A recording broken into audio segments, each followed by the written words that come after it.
and welcome to another Chess.com podcast. Today I'm going to talk about understanding and being confident in the opening. For example, I played a rapid play this weekend and I won a couple of games almost from the off. I played e4, my opponent e5, knight f3, and he came back with knight c6.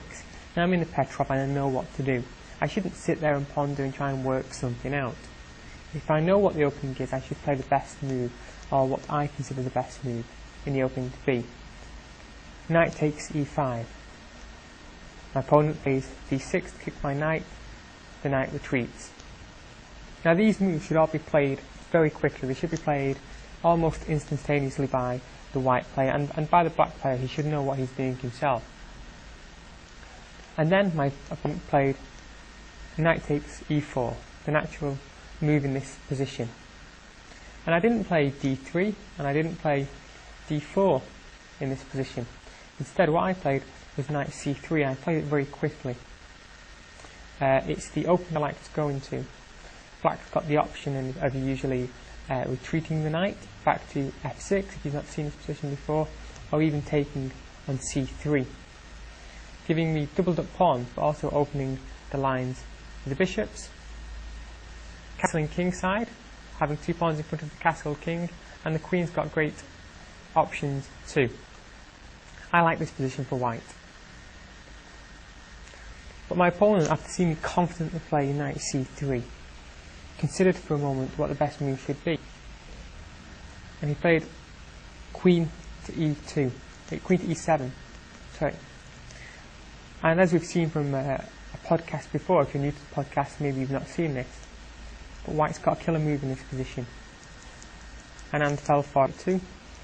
And it's knight to d5. The queen is under attack. Obviously the queen cannot come to e6 because knight takes c7 forks the king and the queen. So the queen must retreat to either d8 or d7. d7 was chosen by my opponent. After queen to e2, we see that the knight is pinned. My opponent played c6. I played knight back to c3. Played f5. After d3, the knight was lost, and black's position is also a mess, with the queen blocking in the bishop and the knight on b8 with no good developing squares, possibly coming to a6 and then to c5 is his best. But white's got all the options and great lines for his dark square bishop. So when you play your openings, be confident. Let's have a look at another possible opening. And one particular opening that strives on confidence is the King's Gambit opening. Some people still play this, and it's a very steady, kind of dynamic opening. e4, e5, knight f4 is the King's Gambit. E takes f4 is King's Gambit accepted. That's what we're interested in. If the pawns are free and are there, take them. Knight f3 is the usual reply. And then I'm going to look at this from the black perspective. So let's flip the board. And what I'd suggest here as one very confident way of playing this is to not sit back and try and develop and get your king safe because you know your king's going to come under attack, but get into the white king's position as quickly as possible. So bishop e7,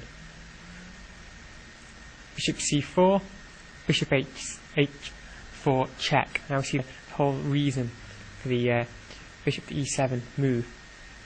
It's called the Cunningham defence. The problem with it is that black is a little underdeveloped. G3 is obviously a no-no because f takes g3 and white's just giving away 3 pawns. And knight takes h4 isn't brilliant because after queen takes h4, king f1 is pretty much forced. Knight c6, and we see that black isn't undeveloped, but he is a pawn up and he's got rid of that dangerous knight which was going to be ready to jump into the f5 square. So white will pretty much be forced here to play king to f1. If he's playing the King's Gambit, he's got to accept that there are certain lines where he cannot castle.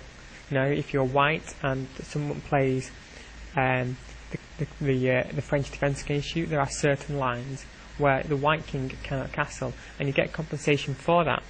But here, I'm a little dubious about what compensation there is. Let's say black plays d6. You want to try and pin this knight.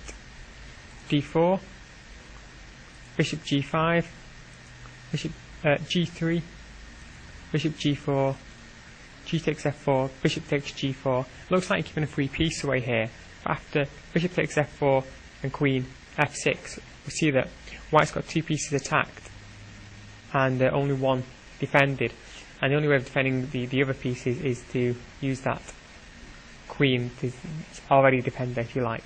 So if the queen comes to d2, it would be much better to save the bishop than the knight. Bishop takes f3, rook g1, trading off pawns here because bishop takes e4, queen to e3, queen e7, rook g7, and something like bishop g6, d5. Maybe it's best for black here to take the queens off as well with the king so exposed on the white's king side of the board.